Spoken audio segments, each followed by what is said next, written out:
Welcome back to Living Green and Living Smart. This is George Toth, and in today's episode we're going to be talking about the AeroGarden pods.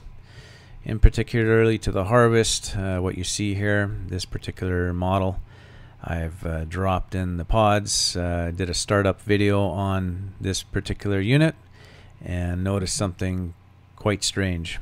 Out of the 6 pods, 5 are all dark, and the 6th one on the far right was completely light. And I didn't know until a few days later after I pulled it out. So as you can see how light it is on top, with the seed completely dry to the bone, it's not going to grow anything at all. So good luck anyone that drops these in and that sponge doesn't absorb the water. You're not going to grow anything at all unless you take that sponge out and you push it down and get that water completely starting to absorb. So I don't know if it's a defective sponge or just in particular poor design. Let's take the lid off and I'll show you what I'm talking about. See, the bottom is completely wet and the top is completely dry. Nothing has gone up to the top, and this has been sitting in there for 2 to 3 days. And see how the sponge is all the way up to the top after I dropped it in. I guess the sponge is so light that it goes all the way up to the paper. So let's push that all the way down. That's where it should be.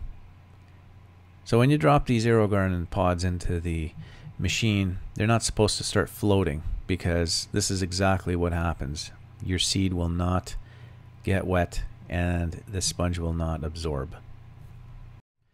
Okay, so I fixed the curly parsley, and it's starting to finally get some moisture in the sponge. So I guess just push those sponges down, keep an eye on it when you plant your garden, and make sure they do not start floating on the inside of the pods, and that should resolve this problem. If you found this video helpful, please comment below. Let us know that you've experienced this, or if you had any other similar issues, let us know. We're curious and we're interested to learn more about everything to do with the AeroGarden. And if you haven't yet subscribed, we look forward to seeing another subscriber or 2 out of this. And hopefully these educational videos do help you out, and we look forward to seeing you on the next one. Thanks, guys.